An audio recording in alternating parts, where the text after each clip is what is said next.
జ్యోతిష్యాలు, జాతకాలు, తర్వాత నరదిష్టి, ఇంకా ఇలాంటివన్నీ కూడా మనం వింటూ ఉంటాం కదా. వీటికి సంబంధించి అసలు ఎప్పుడు మనం మాట్లాడుకోలేదు. వీటికి సంబంధించి అసలు స్టోరీస్ ఏమైనా ఉన్నాయండి? బోల్డు. వరాహమిహిరుడు అని ఒక ఆయన, ఈ వరాహమిహిరుడు విక్రమార్కుడి కాలంలో ఉన్నాడని, ఆయన దగ్గర ఉన్న నవరత్నాల్లో వరాహమిహిరుడు ఒకడని అలా అలా చెప్తారు. వరాహమిహిరుడు పేరు ఎందుకు వచ్చిందంటే, మిహిరుడు ఆయన పేరు. ఒక రాజుగారి అబ్బాయికి పంది వల్ల ఈ రాజకుమారుడికి మరణం ఉందని చెప్పేట అతను జాతకం చూసి. చెప్తే రాజకుమారుడి దగ్గరికి పంది ఎలా వస్తుంది? రాజకుమారుడు ప్రాసాదాల్లో ఉంటాడు, పెద్ద పెద్ద అంతఃపురాల్లో ఉంటాడు, పందులు ఎక్కడో ఉంటాయి అలా అని అనుకున్నారు. అయితే అతని 5వ పుట్టినరోజుకో 6వ పుట్టినరోజుకో 5-6 వయసు వచ్చాక ఆ పుట్టినరోజు వేడుకలప్పుడు అందరూ తలా ఒక బహుమతి ఇచ్చారు. ఆ ఇచ్చిన బహుమతుల్లో ఇంత పంది బొమ్మ వచ్చిందట. ఆ బొమ్మ మంచి చాలా రియల్గా ఉంది, లైవ్లీగా ఉన్న ఆ బొమ్మతో ఆడిన ఆ పిల్లాడికి ఆ కూర, ఈ గుచ్చుకూర అని ఒక ప్రదేశంలో తగిలి మరణించాడు పిల్లాడు. సో ఆయన్ని వరాహమిహిరుడు అని పేరు వచ్చింది ఆయనకి. నక్షత్ర గణనము అది అద్భుతంగా చేస్తాడని ఆస్ట్రానమీ అంటాం కదా. అవునండి. ఆస్ట్రాలజీ, ఆస్ట్రానమీ 2 రకాలు. ఒక జ్యోతిష్ శాస్త్రము, గ్రహశాస్త్రము కదా, తేడా ఉంది, చిన్న డిఫరెన్స్ ఒకటి ఉంటుంది. దాన్ని ఆయన జ్యోతిష్యుల గణనం, గ్రహాల గణనాన్ని పర్ఫెక్ట్ గా చేయగలిగిన వాళ్ళు వరాహమిహిరుడితే పుస్తకాలు కూడా ఉన్నాయి, చాలా గొప్ప శాస్త్రం అని చెప్తారు. అంతకంటే పెద్ద వివరణ నాకు కూడా తెలియదు, కానీ ఈ కథ చిన్నప్పుడు చెప్తూ ఉండేవాడు. అంటే ఇప్పుడు జ్యోతిష్యం చెప్పగలిగే దిట్టలు ఉన్నారు, వాటిని ఫాలో అయ్యే కథలు మనం బోలెడన్ని కథలు. జ్యోతిష్కుడు చెప్పాడు అని కథల్లో చెప్తుంటాం కదా. ఒక జ్యోతిష్కుడు చెప్పిన కథ చెప్తాను చూడండి. ఒక ఊళ్ళో ఒక గోపాలుడు అనే ఒక కుర్రాడు ఉన్నాడు. ఈ గోపాలుడు ఏంటంటే కొంచెం బుద్ధిమంతుడు, కాస్త చదువుకున్నాడు, పొలం పుట్ర ఏవో ఉన్నాయి. అయితే అమ్మ నాన్న ఏమన్నారంటే, పిల్లాడు పెద్దవాడు అయ్యాడు, పెళ్లి చేస్తామన్నారు. పెళ్లి చేస్తామంటే ఈ అబ్బాయి కొంచెం జాతకాల నమ్మకం ఎక్కువ. అయితే ఈ పిల్లాడికి ఓ సంబంధం కుదిర్చారు. పిల్ల పేరు లావణ్య. పిల్ల అందంగా ఉంది, చక్కగా బాగుంది. ఈ పిల్లాడు ఏం చేశాడు, కుర్రాడు ఆ అమ్మాయి జాతకం పట్టుకెళ్ళి తమకు తెలిసిన ఒక పెద్ద జ్యోతిష్య పండితుడి దగ్గరికి వెళ్ళాడు. అయ్యా, ఈ అమ్మాయి పెళ్లి సంబంధం చూసారండి, ఈమెను పెళ్లి చేసుకుంటే నాకు ఎలా ఉంటుంది, నా జీవితం ఎలా ఉంటుందో చెప్పండి అన్నాడు. ఆయన ఏమన్నాడు, అట్లా చూశాక ఆయన చెప్పాడు, చాలా బాగుంటుందో, కాకపోతే ఒక ఏడాది పాటు పెళ్ళయ్యాక ఈ అమ్మాయి మొహం చూడకూడదు నువ్వు.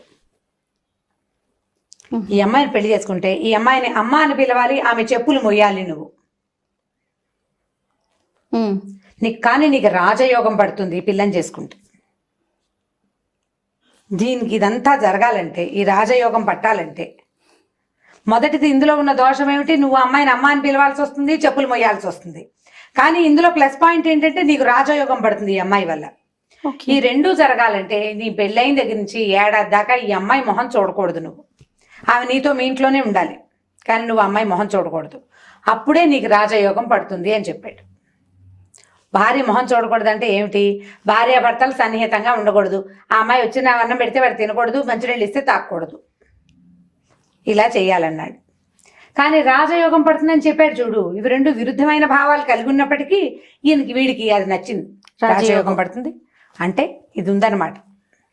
అవునండి, నా చిన్నపుట్ట నేను ఒక చెట్టు కింద పడుకుంటే మా అమ్మ పని చేసుకుంటోంది పొలంలో, ఒక పాము నాకు పడగబట్టిందండి. అప్పుడు కోయవాడు చెప్పాడు, పాము పడగబట్టింది, వీడికి కోట్లకు పడగెత్తాడు, 20 రాజు అవుతాడంటే మా అమ్మ చాలా నవ్వుకుంది. అందరికీ చెప్పేది నా చిన్నప్పుడు.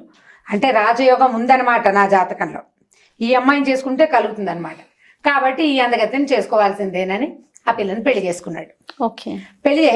పెళ్లి చేసుకున్నాక ఆ అమ్మాయి ఎదురొచ్చినా తలకాయ తిప్పి ఆ పిల్లకేసి చూసేవాడు కాదు అతను. అమ్మాయికి విషయం తెలియదు. ఆ అమ్మాయికి ఏం తెలుసు, ఆ అమ్మాయి గది వాళ్ళ ఇంటో ఎవరికీ తెలియదు. వాడు దుమ్ముదమ్ములు ఆడుకుంటూ అటు ఇటు తిరుగుతుండేవాడు, ఏమీ మాట్లాడేవాడు కాదు. వీళ్ళిద్దరికి ఒక పెద్ద గది, ఒక పెద్ద ఇల్లు ఉన్నాయి. ఆ గదిలో వాళ్ళు ఎలా ఉన్నారు, ఆ ఇంట్లో వాళ్ళు ఎలా ఫ్రెండ్లీగా ఉన్నారా లేదా అనే సంగతి ఎవరికీ తెలియదు. ఆ అమ్మాయి కొద్దిగా మితభాషి, ఓ ఏడ్చి గల్లత్తు చేసే రకం కాదు. ఈ భర్తకి ఏదైనా సమస్య ఉందనుకుని ఆ అమ్మాయి ఏం చేసేది, ఆయన వెనకాల తిరిగేది, మంచినీళ్ళు అందించడానికి ట్రై చేసేది, వంట చేసి పెట్టేది. నేను చేసి పెట్టా, అక్కడ పెడితే తినేవాడు కానీ కంచాలు పెడితే తినేవాడు కాదు. కొన్నాళ్ళు గడిచినాయి. ఆ అమ్మాయి ఎదురొచ్చినా సరే మాట్లాడేవాడు కాదు. మరి ఏడాది ఉండమన్నాడు.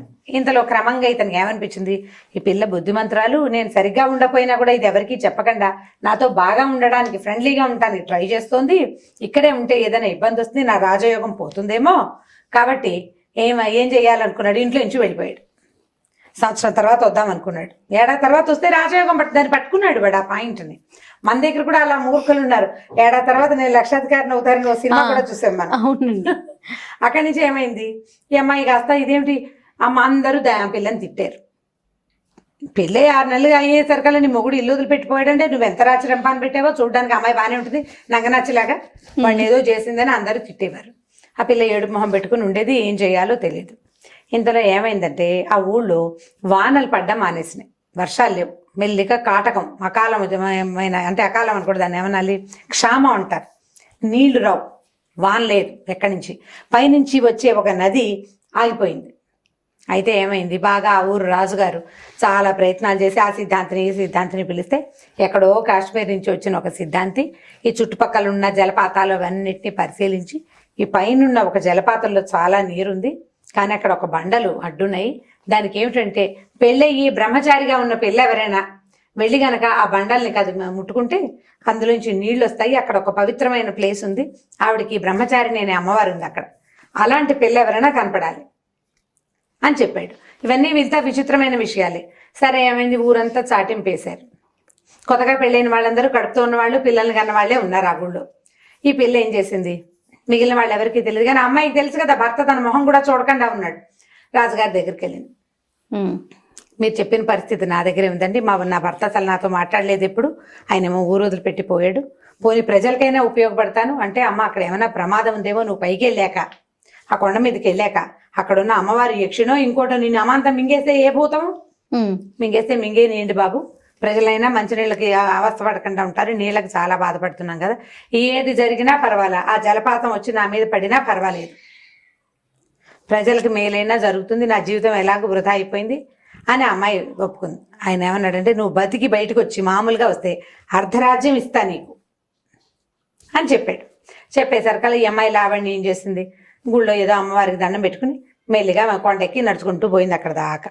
వెళ్ళి అక్కడ ఏమైంది, ఒక రెండు పెద్ద బండలు ఉన్నాయి, అక్కడ గుర్తుపెట్టి పెట్టారు అక్కడికి వెళ్ళాలి అని. ఈ అమ్మాయి వెళ్ళి అక్కడికి వెళ్ళి ఆ బండని ముట్టుకునేసరికల్లా ఆ బండ సన్నగా పగులిచ్చి నీళ్లు రావటం మొదలుపెట్టినాయి. నీళ్ళు మొదలెట్టేసరికల్లా ఈ పిల్ల జరిగి యువతలకు వచ్చేసింది, ఆ బండ మొత్తం పగిలిపోయి ఫుల్ నీళ్ళు వచ్చేసినాయి కిందకి. ఆ అమ్మాయి ఆ నీళ్ళకి ఆ బండకి దండం పెట్టుకుని మెల్లిగా కిందకి దిగి 2వ రోజు సాయంత్రానికి వచ్చేసింది. రాజుగారు ఆహాహా ఎంత మంచి పిల్ల, ఈ పిల్ల వల్ల కదా ఇదంతా జరిగిందని ఏం చేశాడు, ఆ అమ్మాయికి తను అన్నట్టుగానే అర్ధరాజ్యం ఇచ్చేసాడు. సూపర్. 50% రాజ్యం వచ్చేసింది. ఈ పిల్ల రాజ్యం రాగా రాణిగా ఉండి తన దారిని తను చేసుకుంటుంది, రాజ్యాన్ని చూసుకుంటుంది.